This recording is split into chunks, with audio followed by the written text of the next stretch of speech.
This is the solution for exercise 5C. In this part of the exercise, we're actually going to start writing some code. So the first thing we need to do is be able to write our tests. We're going to use the Mocha framework for our tests, but we also need another library to allow us to actually create all the tests.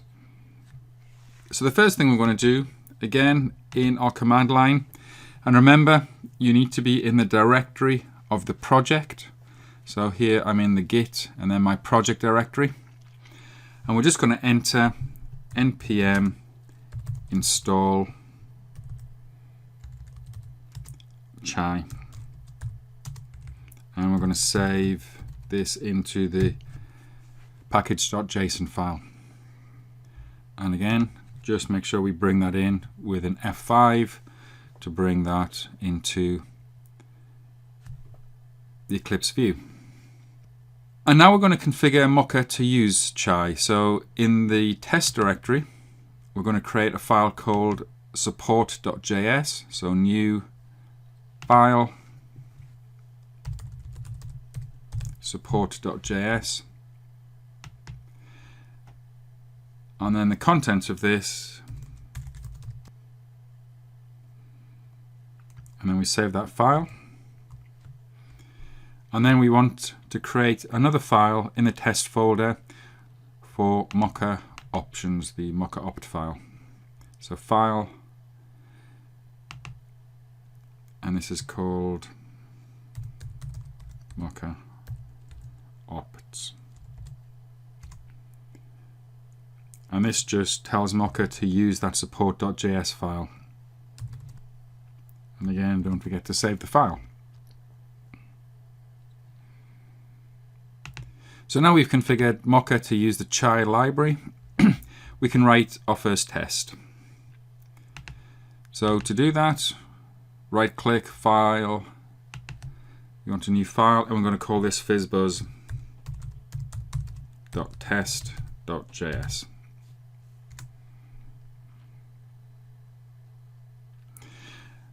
And the first thing we're going to do with this test is actually load the file where we're going to implement the fizzbuzz functionality. So we say var fizzbuzz equals require, and we're actually going to pull in from our root directory the file where we're going to actually implement the fizzbuzz functionality.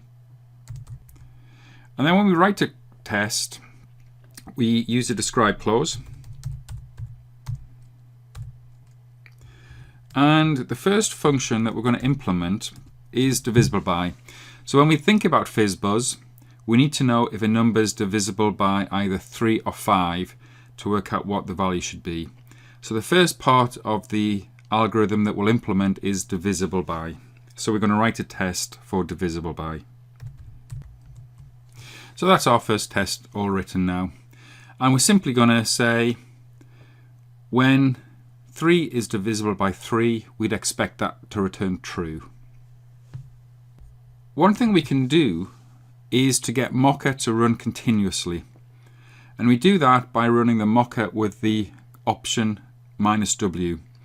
So on Mac and Linux, you have to use //, but here on Windows, we run Mocha by running from the node modules directory in the .bin folder, Mocha, and then it's Mocha -w. And that will continuously run the tests. So obviously we're going to fail currently because we can't actually find the module, because we haven't yet written it. So with test-driven development, you write the code necessary to pass the test. So the first thing we need to do, obviously, is go into our project, new file, and we're going to create the fizzbuzz.js file, because that's the first thing our test is asking for. And then once we're in that file, we need to actually create the FizzBuzz object. So var. So now we get an error saying that undefined is not a function. And that's because we haven't defined the divisible by function. So the next thing we can do is go in and create that function.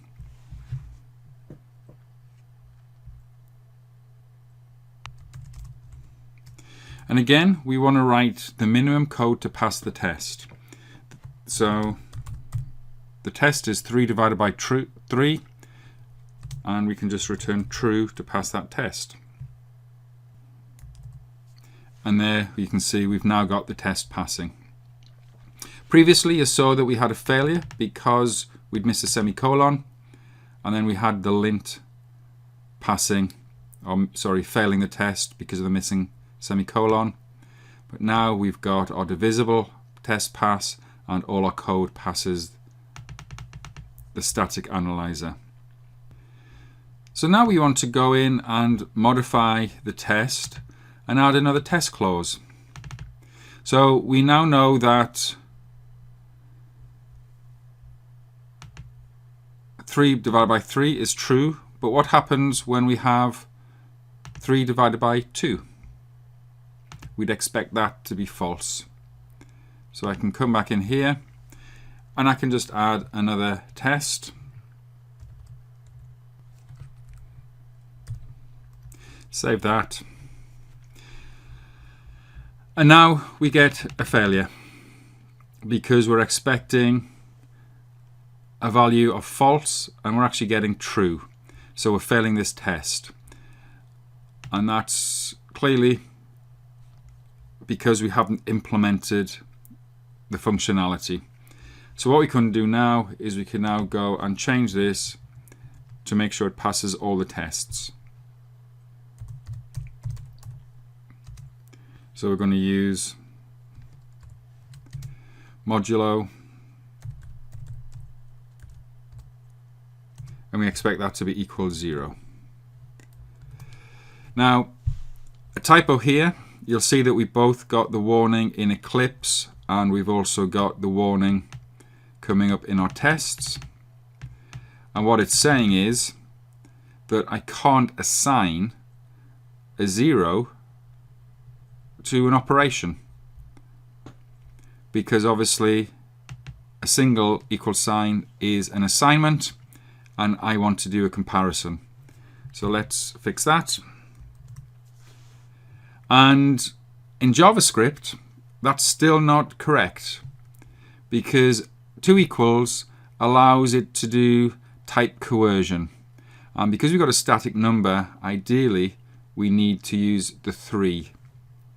So if I put the 3 equals in there, then all my warnings go away and now I pass my static analyzer test, but also my divisible, when divisible and when not divisible tests. So that just shows you that the static analyzer can be quite useful for very simple typos as you're coding. So that's the first function we've now implemented, the divisible by. And one of the other concepts of doing agile development is to integrate continuously. So now would be a good time to actually check this code into the source repository. And again, I can now just use the Git staging view, select all the files, drag them into the staged, and I can now enter a commit message.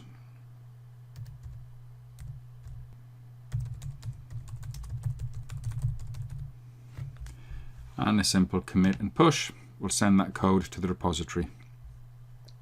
And we're showing that we're now fully synchronized. So the next thing we want to do, now that we can work out if a number is divisible, is implement the test to say what happens when I want to convert a number.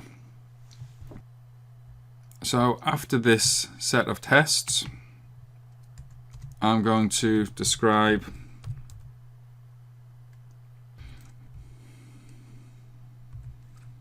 So now we've written a test for another function called convert to fizzbuzz, and when I pass it the number 3, I expect the output to be fizz. So the first thing we need to do after saving this file is go and implement. And the test that we have will allow us simply to return the string fizz. Save the file, and we now pass this test. So when convert to fizzbuzz, when divisible by 3, is now passing. So what we're going to do now is we're also going to add another test to fizz, and also a test for buzz.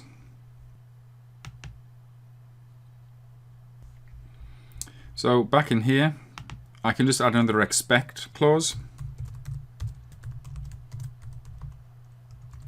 And I'm going to say 6, and I would also expect that to be equal to fizz. And then I'm going to add another test, and then we can also add the test for, there we go. So now when I save this, again, we're returning fizz and we're expecting buzz, and that's quite natural because currently we haven't actually implemented the functionality. So let's put this code correct.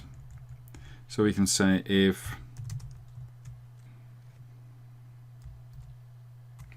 and then we can see that all the tests are passing.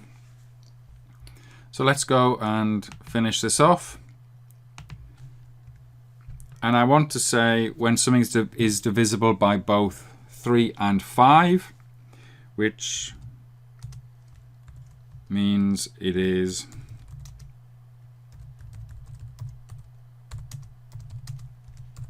actually divisible by 15. And then I'm just going to finish off and add the final test. Okay, so again, we are failing some tests. So let's go and finish the implementation of our convert to fizzbuzz function.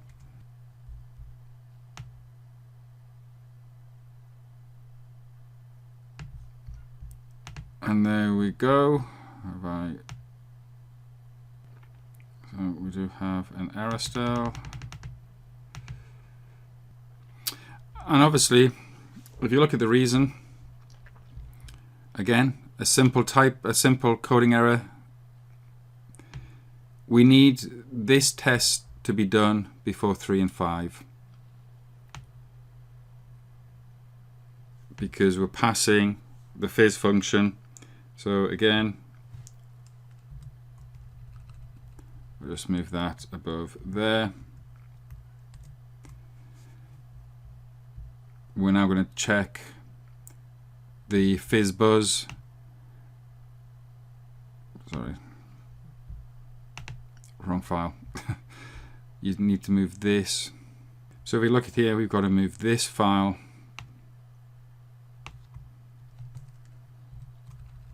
above here. So now we check for the fizz buzz case before we check for either fizz or buzz. And I can now save that, and there we go. We're now passing all our tests.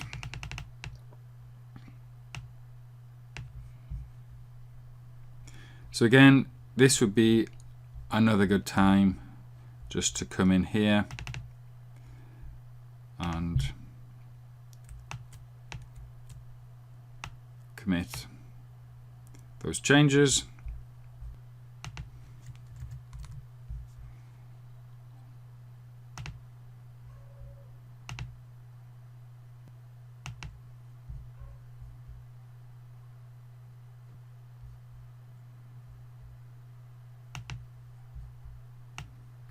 Left that one behind.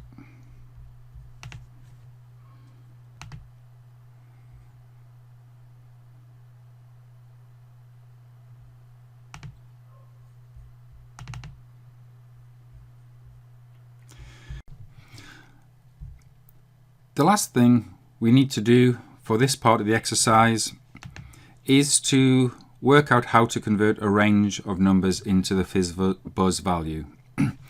But when we actually come to write the tests, we don't want to repeat the tests previously done in the convert to fizz-buzz. So what we need to do is we just need to test that we're using the functionality of convert to fizz-buzz correctly. And to do this, we can use another test function. And this allows us to spy on function calls as they happen in the test. So I'm just going to do a Control-C to terminate the mocker, because we need to do an npm install sign on, and again save dev. And then we also need to do a second install to link it into Chai.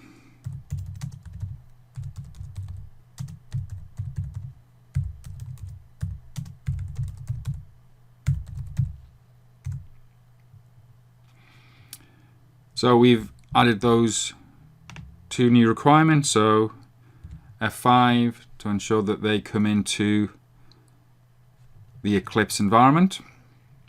And then what we've got to do is we've got to go back into support.js and bring in the new library and also configure it within the tests.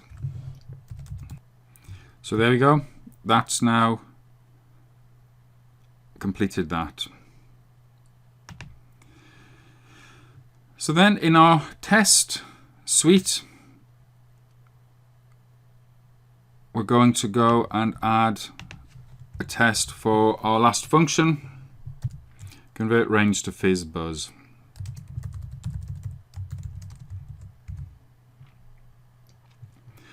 And the first test we want to do is just to make sure that we get the correct results back in the correct order.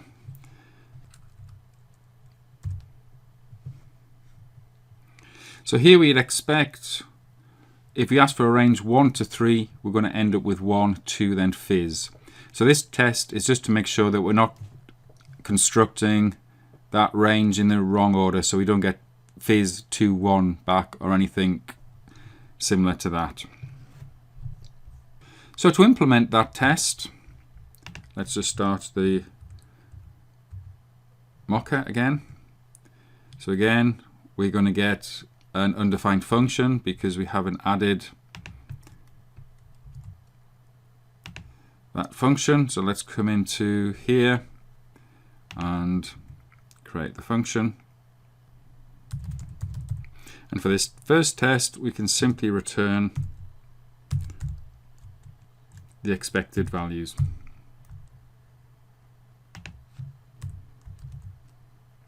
And there you are, we're passing all the tests again. So the next test, we want to check that for every number in the range, we call convert to fizz-buzz with the correct parameter. So we just want to make sure that when we're actually going to convert a range, we call convert to fizz-buzz once for every number in that range. And for that, we're going to use the new library that we've just added. So at the top of the file, we just make the library available.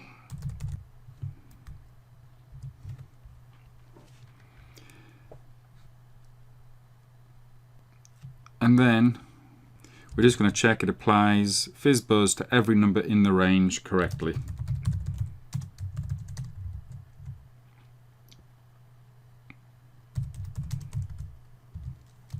And we're going to use a SPY. And with SPY, listens to a function, and in our case that function is convert to fizzbuzz. So we create the SPY, and then we call the function that we're spying on, and then we add the test to say what happened, and we expect the SPY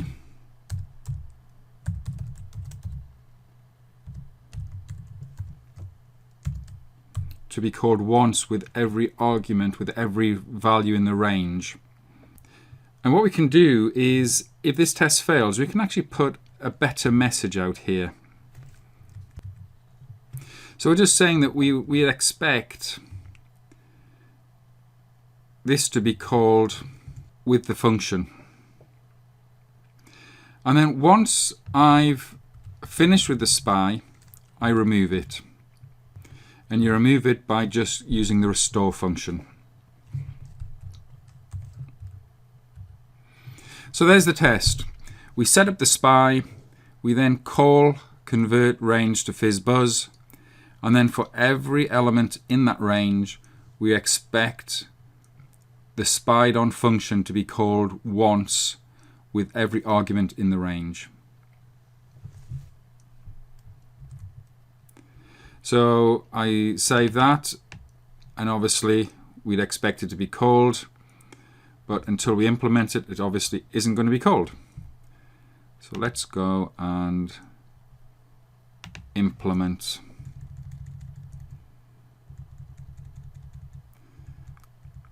this functionality. And there we are. We're actually passing all the tests. So again, this would be a good time just to go and push all of the code changes. And for those eagle-eyed, there is actually a bug in this code still. We talk about it in the lecture, and we'll find that and fix that in the next section. But this terminates exercise 5C.